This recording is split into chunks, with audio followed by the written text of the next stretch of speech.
अस्सलाम वालेकुम स्टूडेंट्स। आज हमारा टॉपिक है फाइनेंशियल अकाउंटिंग के अंदर। आज हमारा टॉपिक है bill of exchange. Bill of exchange यानी तबादले की हुंडी।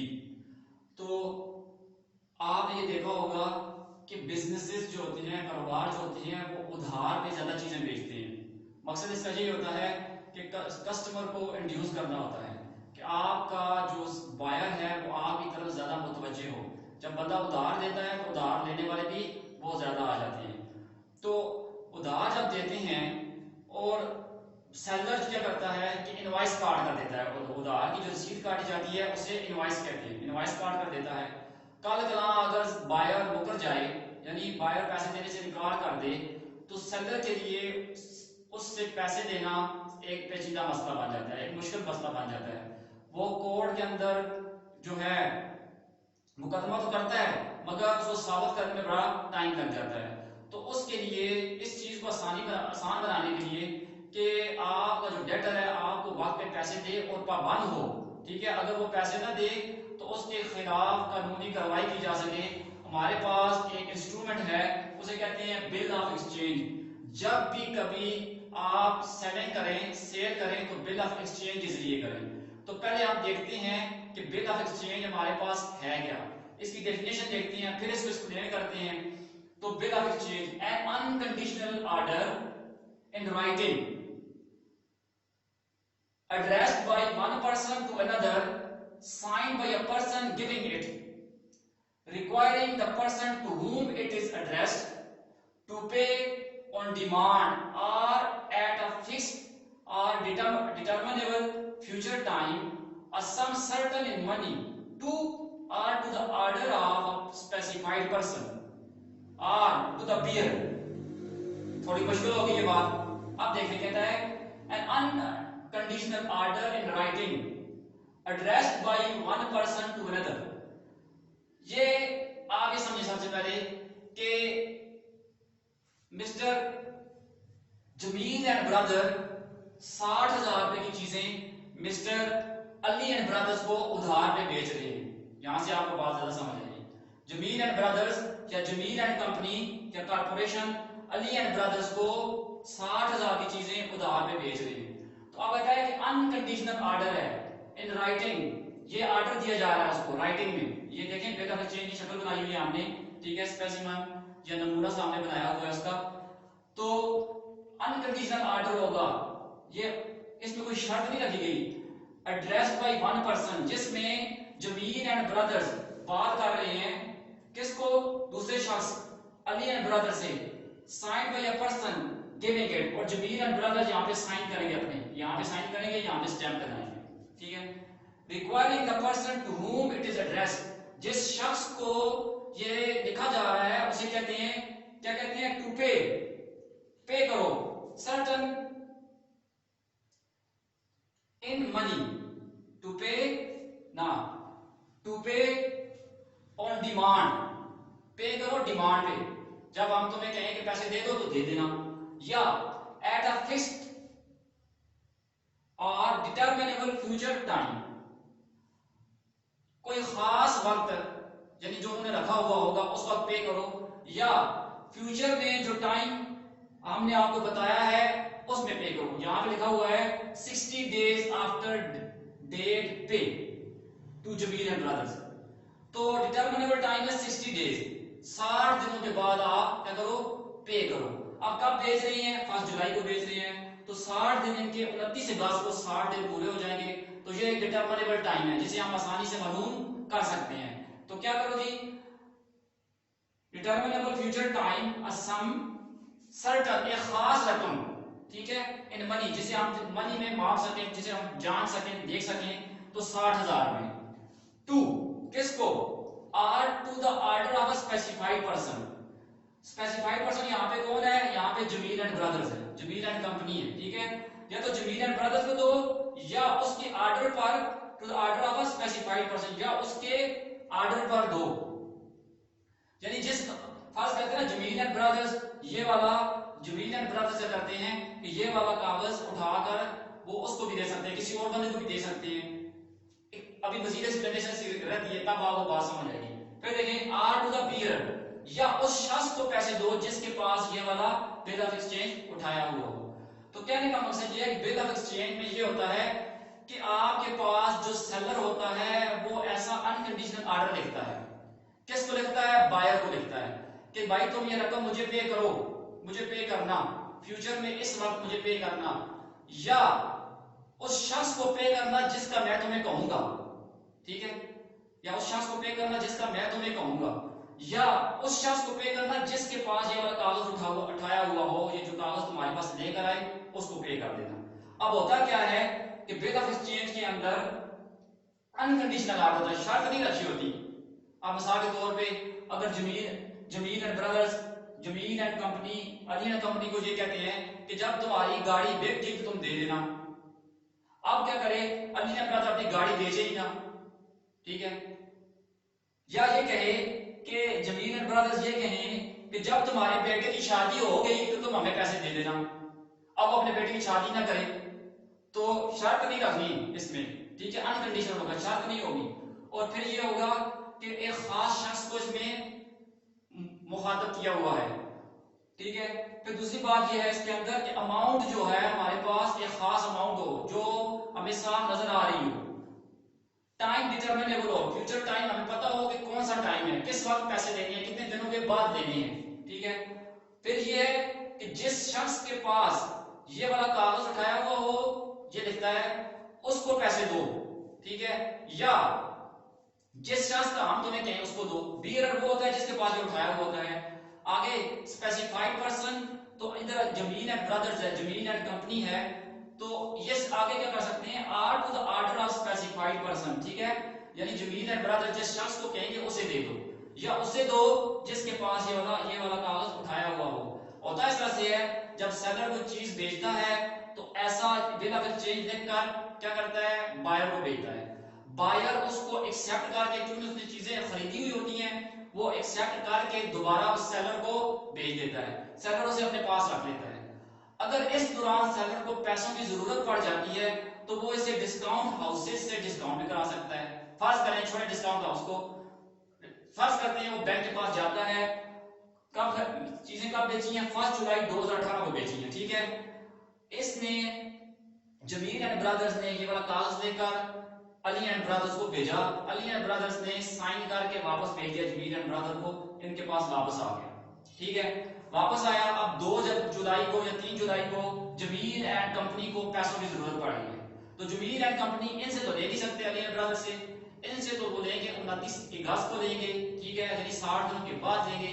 जमीन एंड ब्रदर्स क्या करते हैं, ये वाला कागज उठाकर, बिल ऑफ एक्सचेंज उठाकर बैंक के पास चले जाते हैं। बैंक को कहते हैं जी ये आप अपने पास रख लें, हमें उसके बदले पैसे दे दें। बैंक क्या करेगा, बैंक अब जमीन एंड ब्रदर का कोई रिश्तेदार नहीं है, ठीक है, बैंक क्या करेगा कि कुछ रकम काट कर, फर्ज करते हैं बैंक ने इसमें से 1000 रुपया काट लिया और 59,000 जमीन एंड ब्रदर्स को दे दिए। बैंक ने जो 1000 रुपया काटा है वो इसलिए काटा है कि बैंक अब 2 महीने इंतजार भी तो करेगा ना। जमीन एंड ब्रदर्स ने 59,000 रुपए लिए, 59,000 रुपीस लिए और वो वापस आ गए और ये वाला बैंक को देकर आ गए।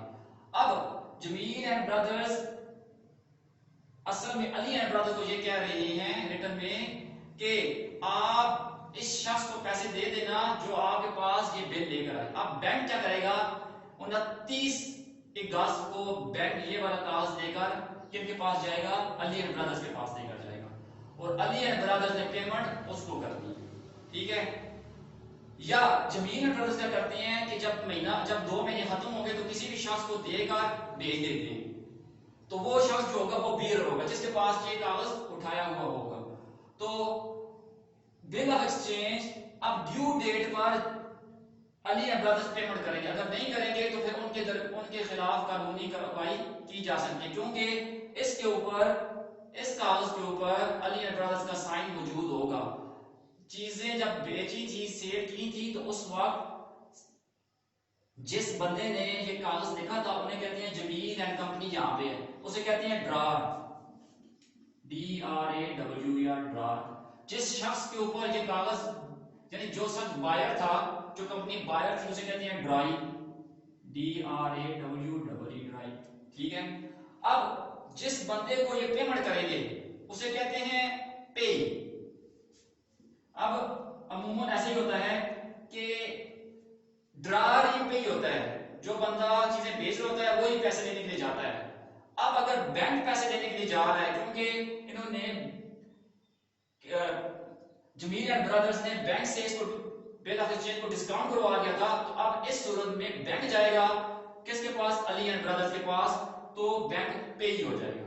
अब बात समझ आई है, यानी जिसने बिल लिखा वो ड्रार, जिसके ऊपर बिल लिखा गया वो ड्राई, और जो पेमेंट वसूल कर रहा है वो पे। अब पेमेंट वसूल करने वाला ड्रार खुद भी हो सकता है या कोई थर्ड पार्टी भी हो सकती है जिसके पास ये बिल है, जिसके पास जिसको ड्रार ने ये बिल दे दिया है, या जिससे ये बिल डिस्काउंट करवाया है, बैंक से करवाया या किसी डिस्काउंट हाउस से करवाया है। तो उम्मीद है कि आपको ये बिल ऑफ एक्सचेंज की बात समझ आ गई होगी। एक बार तो फिर दोहरा लेते हैं इसको कि बिल ऑफ एक्सचेंज हमारे पास हमारी सेल को जो है आसान बनाता है हमारे लिए। सेलर क्या करता है, चीजें बेच करके ये बिल ऑफ एक्सचेंज लिख के भेज देता है बायर को, बायर इसे एक्सेप्ट करके दोबारा सेलर को भेज देता है। अब ये सेलर के पास रहेगा ड्यू डेट का, ड्यू डेट आएगी, बिल ऑफ एक्सचेंज उठाएगा, सेलर उठाकर बायर के पास चला जाएगा और बायर इसे पैसे दे देगा। ठीक है, अगर ड्यू डेट से पहले पहले सेलर को पैसों की जरूरत पड़ती है तो वो इस बिल ऑफ एक्सचेंज को किसी भी डिस्काउंट हाउस से इसे डिस्काउंट करवा सकता है। ठीक है, अब ड्यू डेट पर वो डिस्काउंट हाउस बायर के पास जाएगा और उसके पास से जाके पेमेंट लेके आ जाएगा। पेमेंट जो शख्स लेकर आता है उसे पे ही कहते हैं। बिल जिसने लिखा यानी सेलर वो ड्रार होता है, और जिसके ऊपर लिखा गया यानी बायर उसे ड्राई कहते हैं। ठीक है, अमूमन ड्रार और पे सेम होती है, क्यों, सेलर खुद ही जाके पैसे ले आता है, अगर थर्ड पार्टी जाएगी तो फिर वो पे कहलाएगी। अब हम देख लेते हैं कि इसकी एंट्रीज क्या होंगी, एंट्रीज देख लेते हैं ताकि आपको बात सारी समझ आ जाए कि सेलर क्या एंट्रीज करेगा अपने पास और बायर अपने पास क्या एंट्री करेगा। ठीक है,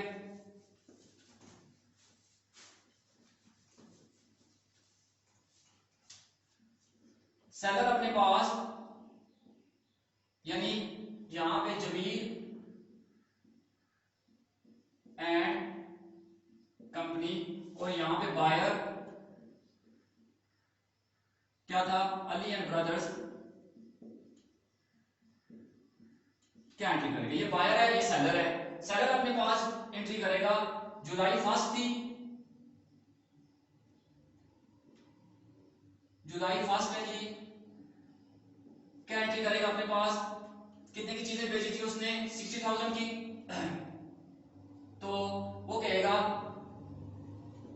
Ali and brothers account debit, कितने के लिए डेबिट करेगा, 60,000 के लिए। ठीक है, टू सेल्स अकाउंट क्रेडिट। ठीक है, मैं जर्नल नहीं बना रहा, इस तरह से एंट्रीज कर रहा हूं, नरेशन लिखेंगे यहां पे।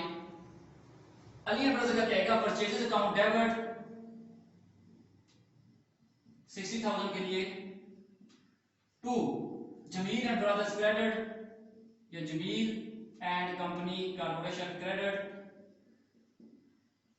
ठीक है, कितने के लिए, ये 60,000 के लिए। तो उन्होंने कहा हमने उधार पे बेची है, उसने कहा हमने खरीदी है। अब ये Jamil and brothers Ali and brothers को बिल ऑफ एक्सचेंज देके भेजेंगे ताकि वो एक्सेप्ट करें, वो एक्सेप्ट करके इनको वापस भेजेगा, तो इनके पास आ जाएगा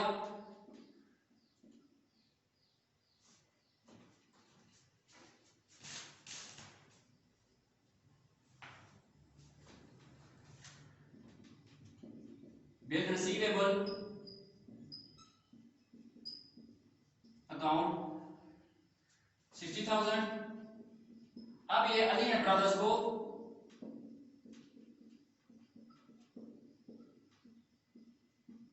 क्रेडिट कर देंगे, खत्म कर देंगे, क्यों कि इनके पास बिल आ गया है, Ali and brothers debit, Ali and brothers credit, आपस में क्रॉस हो गया, बिल इनके पास आ गया। ठीक है, जमील वालों के पास ये क्या करेगा, ये कहेगा जमील एंड ब्रदर्स क्रेडिट था, जमील एंड ब्रदर इसके पास क्रेडिटर है, तो ये जमील एंड ब्रदर को डेबिट करेगा, जमील एंड कंपनी को डेबिट करेगा, इनके खाते को क्लोज करेगा, और यहां भी वो कहेगा बिल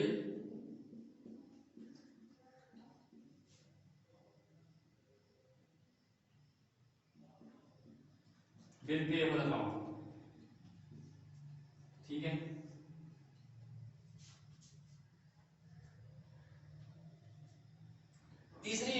होगी हमारे पास कि जब ड्यू डेट आएगी, अगस्त आएगा, अगस्त 29, ठीक है, 29 को Zameer and brothers, Ali and brother, Zameer and company Ali and brother के पास बिल लेकर जाएंगे, तो वो पैसे दे देगा। तो क्या होगा जी, यहां पे आ जाएगा cash count 60,000 to bill receivable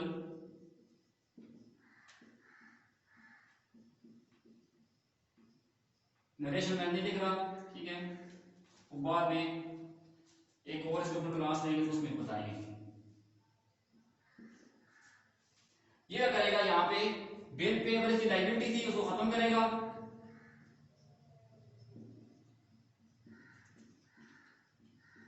to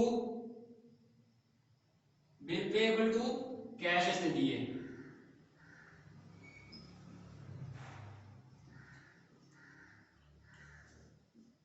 payment made, ठीक है, पेमेंट रिसीव इसने, और बिल पे रिसीव कर ली है इसने, पे कर दी है।